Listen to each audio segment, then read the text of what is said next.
This episode is in partnership with Authority Magazine. Authority Magazine, a Medium publication, is devoted to sharing in-depth and interesting interviews featuring people who are authorities in business, pop culture, wellness, social impact, and tech. Using interviews to draw out stories that are both empowering and actionable.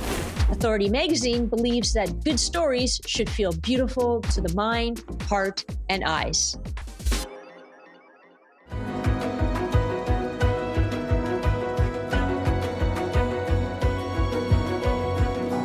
When you think of four-wheeled Americana, you probably think of the Mustang or the Camaro. But there's another bright red American icon with less horsepower, the Little Red Wagon. Today we're going to meet Robert Pasin, the Chief Wagon Officer at Radio Flyer. So get ready for some good memories. Robert, welcome to Believe in People. It's great to be here. Listen, let's get one thing out of the way very quickly. We've all heard of a CEO and we've all heard of a CFO, but what in heaven's name is a CWO? Because that's what you are. Yes, I'm the Chief Wagon Officer, which is what we call a CEO here at Radio Flyer. A Chief Wagon Officer. Well, that's a new one for us, but we're behind it 100%. Thank you. How long have you been doing this? Well, I've been at the company for 30 years. It's our family business, so that's how I got my job. I was born as the grandson of the guy that started Radio Flyer, and I've been the Chief Wagon Officer for most of my time here. And Robert, when I think of a Little Red Wagon, it sparks, it's really remarkable because it really sparks like curiosity and your imagination, and it brings you, a feeling of joy and happiness. How can a Little Red Wagon do all that?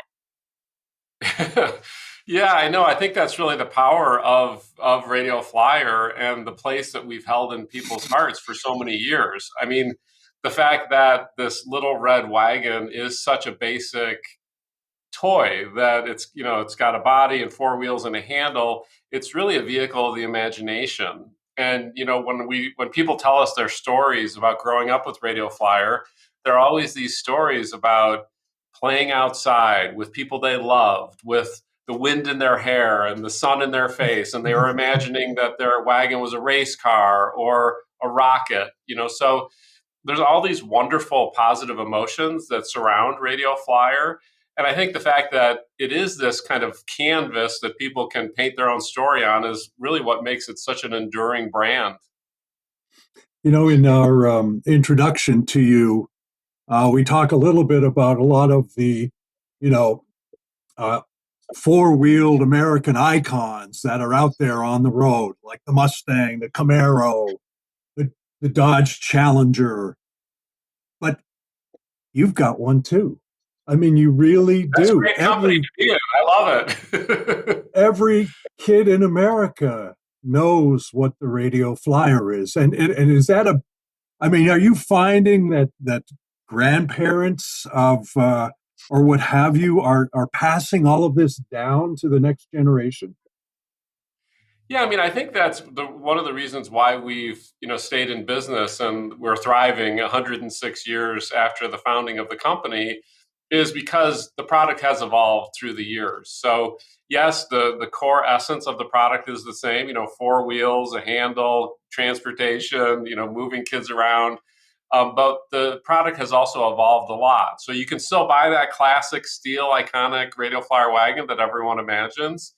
And we sell a lot of, wagons that fold up or that have stroller-like features where you can push it like a stroller or pull it like a wagon, and have seat belts and storage compartments and canopies that shield the kids from the sun. So we really stay close to the consumer, and we want to help solve problems for families, and when that problem is, how do I get my kid, on a trip to visit the grandparents in Florida? We've got a perfect wagon for that folds up and can fit on the plane. And while the family's waiting in the airport, it becomes almost like a play area that's contained for the kids in the wagon. So I think we always are trying to thread that needle of being this classic brand that everybody knows and loves, but also being very current and relevant to families today. Hmm. And I think too, Robert, that comes down to you and your vision, because I mean, although people may feel that they're joining this Willy Wonka and the Chocolate Factory sort of environment because it's fun and playful, one thing that struck me is that you wrote the other day on LinkedIn that years ago, so probably 30 years ago, you needed to rebuild the team if you were going to achieve like everything that you wanted for Radio Flyer, what you wanted to accomplish. So what's one dream that you're really proud of that you achieved, and what took you there? Yeah, I mean, when I came into the business was really at a crossroads, and we had been in business for 70 years at that point. So that's a great run, 70 years. But any business that's been around as long as we have has its ups and downs, and so we had become a little bit complacent. We'd become a little bit inwardly focused, and at the time, I was going to school at night. I was getting my business degree at night. And I'd read these stories about, companies like Southwest, where they had these playful cultures, and Herb Kelleher, doing all these stunts. And I was like, wow, I wish Radio Flyer could be like that. I wish we could become a company and a team and a culture where people would actually ask us, how do you do that? And it seemed like such a kind of pipe dream at the time, and we were so far away from that.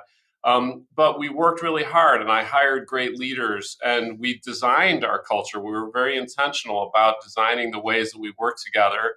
And after working on it for a number of years, we were rated as the number one best place to work in the United States by Fortune magazine for companies under 300 employees. So I think that's one of my proudest accomplishments, because it took a huge team effort, and it took many, many years of consistent, perseverance and working really hard to build the culture we have here. And that's really the foundation of everything we do, is our team and our culture and having great people doing their best work. I do want to ask you about the history of the company leading up to this point, and then we're going to bombard you with questions about what you're doing now. But Okay. the history of Radio Flyer is fascinating. I think a lot of folks, if you believe in such a thing, might say that it's sort of an American dream kind of story. And so, tell us a little about your granddad and how because as far as I'm concerned, he kind of stumbled into this thing in terms of starting to sell wagons in the first place, correct? Yeah, you're right. I mean, my grandpa was an Italian immigrant. He came to Chicago when he was 16 years old. And he came from a small town in northern Italy, and his dad and grandpa were both carpenters. And my grandpa grew up learning how to make things out of wood. So he had this technical skill when he came to this country. And when he came to Chicago, like so many immigrants, he just took any job he could find, working on construction crews and railroad building crews and, really kind of tough grunt manual labor, until after a few years, he was able to save up enough money to rent a small garage on the west side of Chicago, not far from where I'm sitting now, from Radio Flyer headquarters. And in that garage, he started to try to put these carpentry skills to work. And he built furniture and phonograph cabinets. And he also built this wooden wagon to haul tools around his workshop. And as people came into his shop to buy the furniture, he started selling the wagons. And like any entrepreneur, he just went with what was selling. And so the wagons were selling more and more. And then eventually he just focused completely on that. And he called the first wagon the Liberty Coaster, because the first thing he saw when he came here was the Statue of Liberty. And he was always so proud of being an American immigrant. And he tended to kind of sugarcoat his immigrant experience, I think, and downplay the really challenging and difficult parts of the things that he faced. And he was a huge believer in the American dream. And this was the land of opportunity where he found his success. And eventually he started to make the wagons out of steel so that he could mass produce them. And that's what really resulted in the creation of this iconic Little Red Wagon that we all know and love. And it also earned him the nickname Little Ford, because he did for wagons what Ford did for cars by mass producing them and making them affordable. Huh. Wow. So I wasn't so far off with the Ford Mustang analogy there. Yeah, you're right. And like But my grandpa was a huge admirer of, people like Henry Ford and Thomas Edison and, some of those real innovators of, the American economic system. so then it went from Liberty Coaster to Radio Flyer. How? Yeah, everyone asks why Radio Flyer, and it's because they were the two coolest high-tech inventions of the day, and my grandpa was always trying to connect with what was cool and modern and American, and so he chose Radio and Flyer because, like today, if you were naming it, it might be something like Quantum AI Dronester, or something like that. It was just really cool high-tech buzzwords, and it's funny because now it's become this very nostalgic kind of retro name. And Robert, what about you? Is this the path that you wanted to take? I mean, were you sort of okay as a baby? This is what you're going to do, or? Yes, I was born into a red wagon. That was my first cradle. Yeah, exactly. No, the first time I came to Radio Flyer was when I was 5 years old, and I came to work with my dad. And I remember, I have such vivid memories of that day of walking around the factory and hearing the sounds of the punch presses and, seeing the wagons on the conveyor line. And this whole thing seemed like this kind of magical Rube Goldberg machine that was cranking out these little red wagons and sending them into the world. And that was really when I first started to fall in love with the company and the brand and what it meant to people. And so, my dad never pushed the business on us. He always said, if you're interested in it, you're welcome to come to the business. You're also welcome to do your own thing. But because I had fallen in love with it, I worked here summers growing up. I also fell in love with the idea that we could take this incredible, gem that my grandpa and dad had built and really build it into something much greater than it was. And that's what really motivated me, because I feel like, my presence here is really a gift. I was given the opportunity to do this. So it's always been really motivating to me to figure out how can I take this gift and make it even better and greater than it is. So, am I correct in saying that it was introduced at a World's Fair or something originally? Yeah, exactly. I mean, that iconic steel Radio Flyer wagon that I was describing, my grandpa developed that in the late 20s, and then he learned that the World's Fair was coming to Chicago in 1933. So he thought that would be this, really once in a lifetime opportunity to showcase his new product and new brand. And at the time, these World's Fairs were, like nothing that really exists today. It was pre-internet, pre-mass media. So it was when the whole world's eyes would come to a city like Chicago and look at all the cool inventions and new things and cultural celebrations. And so he built this giant 50-foot tall boy riding a wagon, this Art Deco style exhibit. And underneath it, they sold little miniature wagons branded Radio Flyer. And it was really the birth of the Radio Flyer brand and the launch to the world. So, in terms of survival, and I guess that's what we talk. I mean, your company is 106 years old. There are a lot of companies that aren't hanging around anymore after that long. Why you? I think it's a few things. I mean, I think it's been our choice, as a family. It's been our desire to keep it going as a family business, and I think another really key part is, the foundation of our company and what's really in the DNA of it comes from my grandpa. And I mentioned that he was this, he had this skill as a carpenter, and he was super passionate about great quality and great design, and he was always really passionate about service and treating others with kindness and respect. So he had this, I think, really wonderful blend of being a very motivated business person who wanted to build a business and wanted to make money and wanted to have success and wanted to do it the right way by treating people well, by coming out with a product that he could be proud of, that lasted a long time, that provided a functional service to people. And those are really powerful things that are in our foundation. And that's how he raised my dad to lead the business. And that's really how my dad raised me. And I think, it permeates our culture, it permeates our products, and it's the kind of people that we hire and who succeed here at Radio Flyer today. And Robert, just I don't even want to make the assumption, but has the Radio Flyer been in films? How many requests do you get? Oh yeah, Yeah, it's been in a lot. I mean, really organically in films and TV shows. And I think, and that's one of the ways the brand has been built is that, if there's a show on TV and they're showing a family backyard, chances are there's going to be a radio flyer wagon prop in that backyard. Yeah. I have, because we're in Chicago here, and you know this as well, there's an outdoor concert venue just actually up the road from where I live called Ravinia, which is the Chicago Symphony, everyone from the Chicago Symphony to Sting to Willie Nelson perform up there.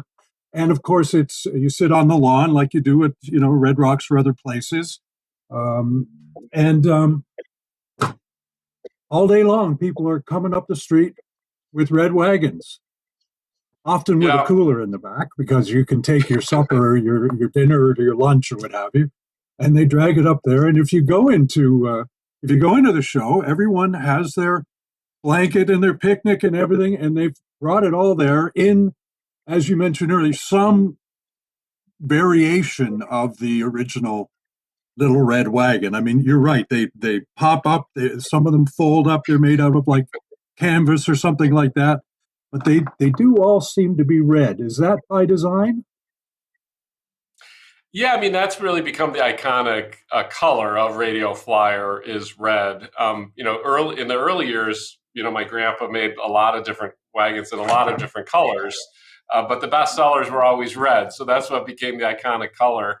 But we do wagons in other colors, like some of our higher end stroller wagons now will be a charcoal gray with red accents, and so we mix it up a little bit, but whenever you see that Radio Flyer logo, it'll be a red background with a white text on it to be consistent with how consumers remember us.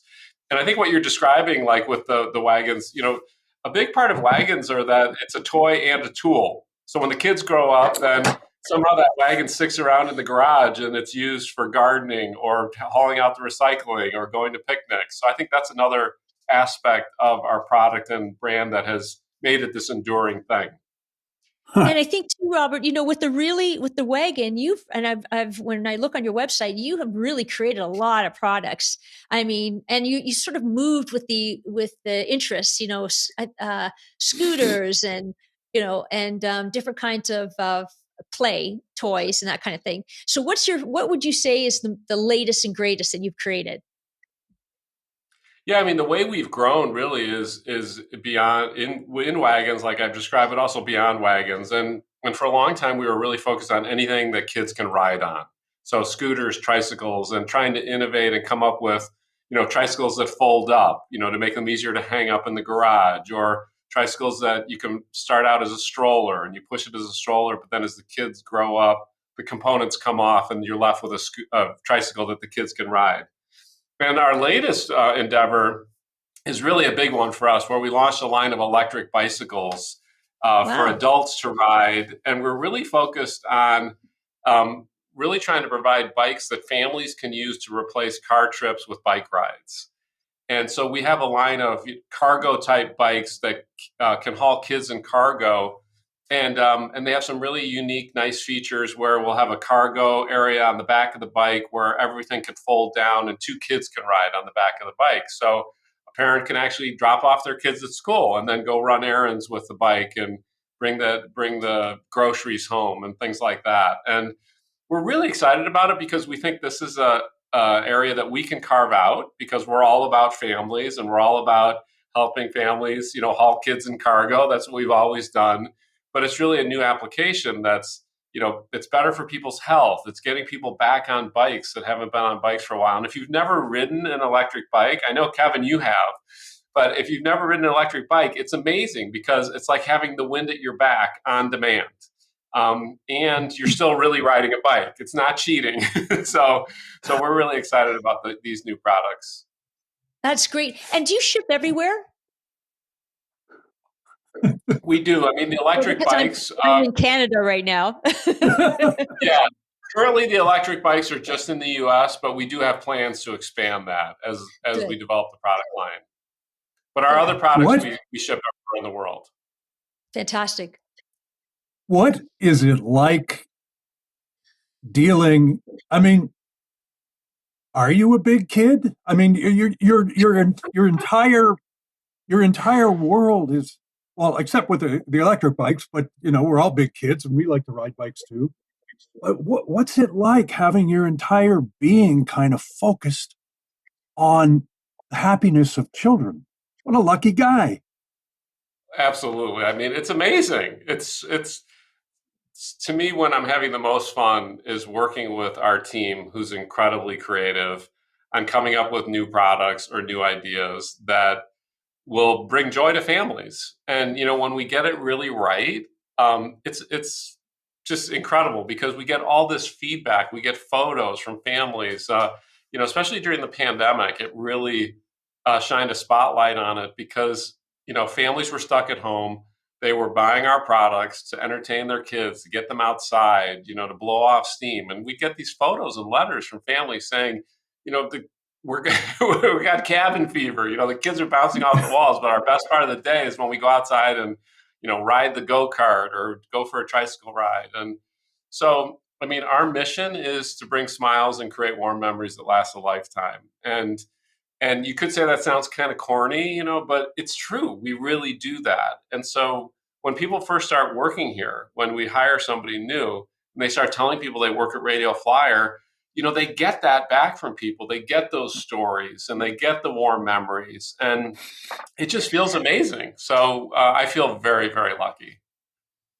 And I think too, it really helps, Robert, because I noticed that one of your favorite quotes is by Nelson Mandela. It always seems impossible until it is done. So I want to know, what was there anything that seemed impossible for you growing up? Well, yeah, I mean, a lot of things. I mean, when I first started working here, some of our biggest customers, we weren't even selling some of the biggest retailers in the country at that time. We had to break into selling some of those customers. So coming out with a complete new line of products we've never done before and didn't know anything about. And that's the main thing we do is we design and develop products. And there's a huge failure rate with developing and designing products, and it's really hard to tell what's going to succeed. And the only way to really figure out what is going to succeed is to actually do it, is to actually come out with the product. So we have a high tolerance here for product failures, and we know that most of them are actually not going to work, or at least not work to the level that we want them to. But we also know that sometimes there's the seeds of success are often in those failures, and that's what we learn a lot from. So yeah, those are some thoughts related to that quote. Well, as we come to the close of our little half hour here, we ask, and it is interesting because what you've been describing to us for the last half hour is basically working with people within your own realm, within your own company, in order to come up with these products. And then the people that you market them to and the people who are sending you these photos with the results. Obviously, you have to be a big believer in people to be doing what you're doing. So, hence the name of our little program, Believe in People. We ask this question every week. Robert, why do you believe in people?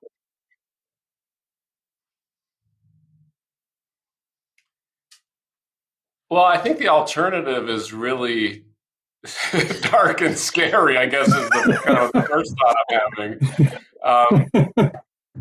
My experience has shown me that if you create an environment and a culture like at a company or any team or any organization that is really healthy, that has high trust, that's respectful of people, that celebrates people's diversity of ideas and backgrounds, that amazing things can happen. So I think, it's just, to me, the proof's in the pudding. By believing in people and building a culture that is people first, we've had enormous success. And it's just a lot more fun. It's just it's a richer life when you believe in people and you trust people and you're open. So those, I guess I gave you more than one reason. Yes, but you also passed that answer passed the test. So thank you very much. And there's nothing, in this day and age, man, there's nothing wrong with being corny, if you ask me. Nothing at all. Not Great. after Well, what we've just been through. And you're contributing to the well-being of humanity, Robert, in the Little Red Wagon that could, you know what I mean? Like with everything that you do. Actually, I want to ask you one quick question. Have you ever thought, I'm sure you have, skateboards? I know that would have been something. Yeah, we have thought of skateboards. We've been scared off just because of the injuries that happen with skateboards. But I mean, skateboards are a great product. It's just a little scary because there tends to be a lot of injuries with skateboards. There you go. Right. Yeah. Well, you could start sponsoring emergency rooms around the country, perhaps. But you got into that. I know that's the right message we want to send. But Robert, thank you so for spending much. some time with us. So grateful. Yeah, thank you. Thank you so much. Enjoy the new spring weather. All right. Well, great being with you. Thanks, Robert. Thanks. Really appreciate it. Well, Kevin, I am inspired by Robert and the Red Wagon that really started this whole thing. Because every time I think about Radio Flyer, I have a really good feeling. It sparks that curiosity and imagination and sense of play. So I feel good, and I'm grateful that Robert came and shared his story. So you think of so you weren't Dennis the Menace when you were growing up? You had more nicer memories of the Red Wagon than you being a Dennis the Menace type character, I take. Yes, I have to say that, yes, I was that person. The thing about it is, when you think, that Red Wagon, it's like Coke, it's like Ford, it's like, not IBM, but it really is. When you see one, it's like, oh yeah, I was a kid once. And the fact that his success, and he contributes his success, his company's success, to the way people are treated and the way they treat people, I just think is a wonderful lesson for us all. And if you want to hear more lessons like this and that one, tune in each week to Believe in People, because we got a whole bunch of them out there that've got great things to say. So thanks for tuning in. Thanks, everyone.